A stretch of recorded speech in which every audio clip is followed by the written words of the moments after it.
ഈ കാസർഗോഡ് നിന്ന് 4-5 ചിത്രങ്ങളടക്കം വന്നിട്ടുണ്ട്. ആ റോഡുകൾ മുഴുവൻ തകർന്നതായിട്ട്. ആലപ്പുഴയിൽ നിന്നും അതുപോലെ റോഡുകൾ, സർവീസ് റോഡ് മൊത്തം ഇതുപോലെ രണ്ടായിട്ട് വിണ്ടു പൊളിഞ്ഞിരിക്കുകയാണ്. കണ്ണൂരിൽ പിന്നെ കുപ്പത്ത്.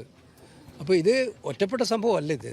അപ്പോൾ എന്താണ് കേരളത്തിൻ്റെ സാഹചര്യം അനുസരിച്ചുള്ള ഡിസൈൻ അല്ലായിരുന്നു ഇത് എന്നുള്ളത് ഞങ്ങളൊക്കെ പല പ്രാവശ്യം മുഖ്യമന്ത്രിയുടെ കോൺഫറൻസിൽ പറഞ്ഞതാണ്. ഞാൻ MP ആയി തിരഞ്ഞെടുക്കപ്പെട്ട ആദ്യത്തെ കോൺഫറൻസിൽ തന്നെ പറഞ്ഞതാണ്. ഒന്നും വെള്ളക്കെട്ട് നിയന്ത്രിക്കാൻ ആവശ്യമായ സംവിധാനം, ഡ്രെയിനേജ് സിസ്റ്റം ഇല്ല, അതുപോലെ തന്നെ പ്രോപ്പർ ഡിസൈനിങ് സിസ്റ്റം വർക്ക് ചെയ്തിട്ടില്ല എന്നുള്ള കാര്യങ്ങൾ പറഞ്ഞതാണ്. അപ്പോൾ ഇത് വളരെ ഗൗരവതരമായിട്ട് ഇപ്പോൾ ഈ റോഡിൻ്റെ ഇവിടുത്തെ പ്രശ്നം ഏറ്റവും ഗൗരവതരമായ പോലെ തന്നെ കേരളത്തിലൊട്ടാകെ ഈ റോഡിൻ്റെ വികസനവുമായി ബന്ധപ്പെട്ടുള്ള ഒട്ടാറെ പരാതികൾ വരുന്നു വന്നിരിക്കുകയാണ്. ഇപ്പം ഓരോരാളും ഓരോ ദിവസവും കൂടുതൽ പരാതികൾ അയച്ചുകൊണ്ടിരിക്കുകയാണ്, ഓരോ സംഭവം ഉണ്ടായിക്കൊണ്ടിരിക്കുകയാണ്. അപ്പോൾ അതുകൊണ്ട് നാളെ പബ്ലിക് അക്കൗണ്ട്സ് കമ്മിറ്റിയുടെ യോഗം വിളിച്ചിട്ടുണ്ട്. ലെവി ആൻഡ് ഫീസ് ആൻഡ് ടോളിൻ്റെ ഒക്കെ ഡിസ്കസ് ചെയ്യാൻ വേണ്ടി വിളിച്ചിരിക്കുന്ന ദേശീയപാത അതോറിറ്റി ഉദ്യോഗസ്ഥന്മാരും മുഴുവനും ട്രാൻസ്പോർട്ട് സെക്രട്ടറിയൊക്കെ വിളിച്ചുകൊണ്ടുള്ളൊരു മീറ്റിംഗാണ് നാളെ നടത്തുന്നത്. കേരളത്തിലെ ഏറ്റവും ഗൗരവതരമായ വിഷയം അവിടെ ചർച്ച ചെയ്യപ്പെടും. അപ്പോൾ അതിൻ്റെ ഭാഗമായിട്ട് അതിന് മുൻപ് ഈ സാഹചര്യങ്ങളൊന്നും വന്ന് കാണണം എന്നുള്ളതുകൊണ്ടാണ് ഞാനിന്ന് വന്നത്.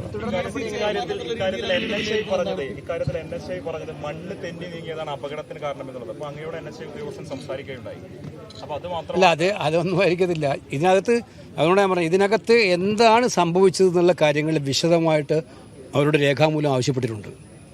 ഇത് മാത്രമല്ല, ദേശീയപാതയുടെ അലൈൻമെൻറ്റുമായി ബന്ധപ്പെട്ട കാര്യങ്ങൾ, DPR തയ്യാറാക്കിയത്, ഇതിൽ സ്റ്റേറ്റ് ഗവൺമെൻറ്റിനെ എത്രമാത്രം ഇൻവോൾവ് ചെയ്യിച്ചിട്ടുണ്ട്, അതുപോലുള്ള മറ്റു കാര്യങ്ങൾ. കാരണം സ്വാഭാവികമായിട്ടും നമ്മുടെ നാട്ടിലെ ഇത്രയും വലിയൊരു ഹൈവേ നടക്കുമ്പോൾ 6000 കോടിയുടെ ഭൂമി നമ്മൾ ഏറ്റെടുത്ത് കൊടുത്തൊരു ഹൈവേ നടത്തുമ്പം സ്റ്റേക്ക് ഹോൾഡേഴ്സ് ആരാണ്? നമ്മളാണ്, സ്റ്റേറ്റാണ് സ്റ്റേക്ക് ഹോൾഡേഴ്സ്.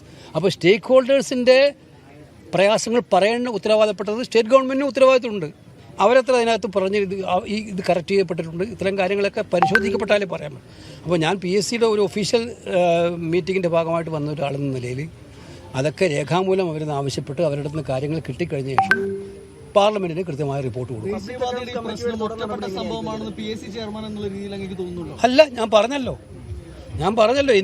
എനിക്ക് തന്നെ കാസർഗോഡ് നിന്ന് 4 പരാതികൾ, 4 ചിത്രമടക്കം, 4 റോഡ് തകർന്ന ചിത്രമടക്കം എടുത്തുകൊണ്ട് അവർ തന്നിരിക്കുകയാണ്. കുപ്പത്തെ കാര്യം ഞാൻ പറഞ്ഞു. എൻ്റെ നിയോജകമണ്ഡലമായ ആലപ്പുഴയിൽ അവരിന്ന് ഒരു സർവീസ് റോഡ് കംപ്ലീറ്റ് രണ്ടായിട്ട് വിണ്ടുപോയ കാര്യം ചൂണ്ടിക്കാണിച്ചു. അപ്പോൾ ഇതിനകത്ത് ഡിസൈനിങ്ങിൽ പ്രോപ്പറായിട്ടുള്ള പ്രോബ്ലം ഉണ്ടായിട്ടുണ്ട്. കാര്യമായിട്ട് വസ്തുതകൾ നമ്മുടെ ഇതിപ്പം കർണാടകത്തിലോ ഉത്തർപ്രദേശിലോ ചെയ്യുന്നത് പോലെയുള്ള റോഡ് ഡെവലപ്മെൻറ്റ് വർക്ക് ഇവിടെ ചെയ്യാൻ പറ്റില്ല. ഇവരൊക്കെ വലിയ വിദഗ്ധരായ കോൺട്രാക്ടറോ മറ്റോ ആക്കിയിരുന്നു. പക്ഷേ അവരൊക്കെ അവിടെ ചെയ്യുന്നതല്ല. ഇവിടുത്തെ സാഹചര്യങ്ങളനുസരിച്ചല്ലേ ഇവിടെ ചെയ്യാൻ പറ്റുള്ളൂ. ഇവിടെ വർഷത്തിൽ 7 മാസം 8 മാസം മഴ കിട്ടുന്ന സ്ഥലമല്ലേ ഇവിടെ. അപ്പോൾ ആ ഒരു സാഹചര്യം കൂടെ മനസ്സിലാക്കിക്കൊണ്ടുള്ള ഡിസൈനിങ് ഉണ്ടാവണ്ടേ, DPR അങ്ങനെ തയ്യാറാക്കണ്ടേ. അത് തയ്യാറാക്കുന്ന കാര്യത്തിൽ വീഴ്ച വന്നിട്ടുണ്ടെന്നുള്ളതാണ് പ്രാഥമികമായി നമുക്ക് മനസ്സിലാവുന്നത്. പക്ഷെ എന്തായാലും ഇത് പബ്ലിക് അക്കൗണ്ട്സ് കമ്മിറ്റി കാര്യമായിട്ട് ഗൗരവതരമായിട്ട് പരിശോധിക്കും. ഇക്കാര്യത്തിൽ മുഖ്യമന്ത്രിയും മന്ത്രി റിയാസും പറഞ്ഞിട്ടുള്ളത് നിർമ്മാണം ഏറ്റെടുത്ത NHA ആണ്, പൂർണ്ണമായിട്ടുള്ള ഉത്തരവാദിത്വം അവരുടേതാണെന്ന് പറയുന്നുണ്ട്. അതിപ്പോഴല്ലേ പറയുന്നത്, നേരത്തെ അങ്ങനെയായിരുന്നല്ലോ അവർ പറഞ്ഞത്. ഇതെല്ലാം അവരുടെ വകയാണെന്നല്ലേ പറഞ്ഞത്. ഞാൻ രാഷ്ട്രീയത്തിലേക്ക് ഇപ്പോൾ പോകുന്നില്ല. അപ്പോൾ എന്തായാലും ഇത് വിശദാംശങ്ങൾ ഞാൻ അതുകൊണ്ടാണ് ചോദിച്ചത്. സ്റ്റേറ്റ് ഗവൺമെൻറ്റിൽ എത്ര ഇൻവോൾവ് ചെയ്തിട്ടുള്ള കൃത്യമായ വിവരം നമുക്ക് മനസ്സിലാക്കേണ്ടതായിട്ടുണ്ട്. ദേശീയപാതയോടും നമ്മൾ ചോദിച്ചിട്ടുണ്ട്, ട്രാൻസ്പോർട്ട് മിനിസ്റ്ററോടും ചോദിച്ചിട്ടുണ്ട്. അത് ഞാനിത് എല്ലാ മീറ്റിങ്ങുകളിലും പറയുന്ന ഒരാളായിരുന്നു, MP-മാരുടെ മീറ്റിങ്ങുകളിൽ. ഇതിനകത്ത് ലോക്കൽ സ്റ്റാൻഡ് ആർക്കാണ്? ഇവിടുത്തെ നിങ്ങൾക്ക് ഈ പ്രദേശത്ത് താമസിക്കുന്നവർക്കറിയാം ഈ റോഡിൻ്റെ അവസ്ഥ എന്താണെന്ന്, ഇവിടുത്തെ യഥാർത്ഥമായിട്ടുള്ള പ്രോബ്ലം എന്താണെന്ന് അറിയുന്നവർക്കാണ്. അപ്പോൾ ഇവിടെ ഒരു ഡിസൈൻ ഉണ്ടാക്കുമ്പോൾ അത്തരം പ്രായോഗികമായിട്ടുള്ള അറിവ് കൂടെ തേടിക്കൊണ്ടായിരിക്കണം അവരിത് ഇതൊക്കെ ചെയ്യേണ്ടിരുന്നത്. ഇതൊന്നും ചെയ്തില്ല. ഇത് നമ്മുടെ നാട്ടിലിപ്പം ഈ ഒരു സാഹചര്യത്തിൽ ഇത് കംപ്ലീറ്റ് ചെയ്യാനുള്ള ഒരു ധൃതിയിൽ പെട്ടെന്ന് തീർക്കാനുള്ള ഇതിൽ പോയതായിട്ടാണ് പ്രാഥമികമായി നമുക്ക് മനസ്സിലാക്കാൻ കഴിയുന്നത്. എന്താണെന്ന് വിശദമായി പഠിച്ചിട്ട് മാത്രമേ നമുക്ക് പറയാൻ പറ്റുള്ളൂ. ഒരുപാട് ആക്ഷേപങ്ങൾ ഇപ്പം വന്നുകൊണ്ടിരിക്കുന്നുണ്ട്. DPR തിരുത്തിയിട്ടുണ്ട്, എസ്റ്റിമേറ്റ് എസ്കലേറ്റ് ചെയ്യപ്പെട്ടിട്ടുണ്ട്. എസ്റ്റിമേറ്റൊക്കെ പിന്നെ തുടങ്ങിയെടുത്ത് എസ്റ്റിമേറ്റ് ഉണ്ട്. അപ്പം ജനപ്രതിനിധികൾ ചിലത് ആവശ്യപ്പെടും, അതിൻ്റെ പേരിൽ എസ്കലേഷൻ ഉണ്ടായിട്ടുണ്ട്.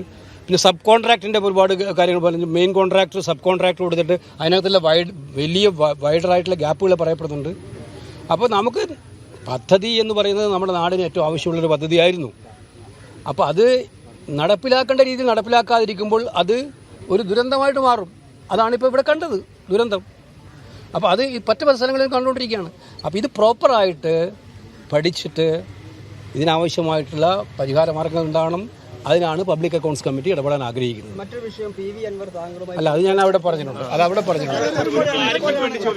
അതെ, ഇത് ഈ അപകടം നടന്നിട്ട് ഗവൺമെന്റ് ഭാഗത്ത് ഒരു ആൾ പോലും ഇവിടെ എത്തിയിട്ടില്ല. ഒന്ന് കളക്ടർ വന്നില്ല, മന്ത്രിയുടെ ഭാഗത്ത് ഗവൺമെന്റ് മേഖലയിൽ നിന്ന് ഒരു കുട്ടി ഇതുവരെ സംബന്ധിച്ചില്ല. കോൺഗ്രസ് സംബന്ധിച്ച് ലീഗ് സംബന്ധിച്ചു അവരെന്തുകൊണ്ടായിരുന്നു കമന്റായി പറയാം. അല്ല, അതെനിക്കറിയില്ല. എന്തായാലും ഇത് പിന്നെ ഈ നാട്ടിനെ സംബന്ധിച്ചിടത്തോളം ഇവിടത്തെ കേരളത്തിലെ എല്ലാ പൊതുസമൂഹവും നോക്കുക. നമ്മളെല്ലാം ഇപ്പം ഭാഗ്യം ഈ യാത്ര ഇതൊക്കെ റോഡ് പൂർത്തിയായിച്ച് ഉദ്ഘാടനം കഴിഞ്ഞിട്ട് യാത്ര ചെയ്തതിനിടയിലാണ് ഈ അപകടം ഉണ്ടായിരുന്നത്. എത്ര പേരുടെ ജീവൻ പോകുമായിരുന്നു, എന്തുമാത്രം പ്രയാസം ഉണ്ടാകുമായിരുന്നു. അപ്പോൾ നമ്മൾ പ്രാർത്ഥിച്ചതിൻ്റെ ഫലമാണത്. എന്തായാലും ഈ കാര്യത്തിൽ ഏറ്റവും ഗൗരവതരമായ ഇടപെടൽ നടത്താനാണ് PSC ആഗ്രഹിക്കുന്നത്. പല വമ്പൻ പട്ടണങ്ങളെയും ഇളക്കിമറിച്ച വസ്ത്രമഹാത്ഭുതം ഇപ്പോൾ വേങ്ങരയിലും. ഡൽഹി, കൊൽക്കത്ത, ബോംബെ, സൂരത്ത്, അഹമ്മദാബാദ്, ഈറോഡ്, തിരുപ്പൂർ എന്നിവിടങ്ങളിലെ ഫാക്ടറികളിൽ നിന്നും ഉൽപാദനത്തിൽ കൂടുതലായി വരുന്ന വസ്ത്രങ്ങൾ ഉൽപാദന വിലയിൽ നേരിട്ട് വിറ്റഴിക്കുന്നു. ട്രെൻഡി കളക്ഷൻസ് ധാരാളം എത്തിച്ചേർന്നിരിക്കുന്നു, അതും കണ്ണഞ്ചിമ്പിക്കുന്ന വിലക്കുറവിൽ.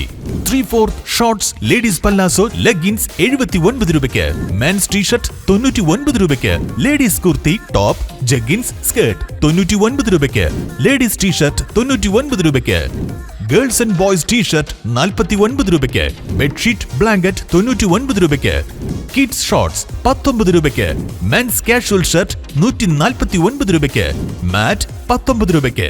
ഈ വിറ്റഴിക്കൽ മഹാമഹം സ്റ്റോക്ക് തീരുന്നതുവരെ മാത്രം. ആദ്യമെത്തി വസ്ത്രങ്ങൾ കരസ്ഥമാക്കുവാൻ ഏവരെയും ക്ഷണിക്കുന്നു. വസ്ത്രമഹാത്ഭുതം, വളപ്പിൽ ടവർ, താഴെയങ്ങാടി, വേങ്ങര.